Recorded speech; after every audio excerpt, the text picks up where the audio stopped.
Hello guys, andito pala ako kanina sa Marina Gardens by the Bay. Ito ay isang water playground ng mga bata.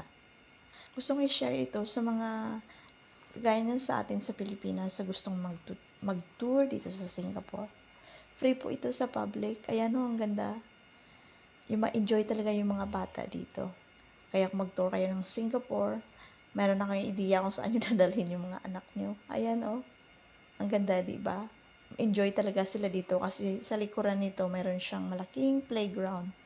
So yung mga alaga ko kanina pagkatapos nilang nagnawa doon sa water play na yan, pumunta din sila sa playground. So almost buong araw kami diyan naglaro sila. O diba ang ganda.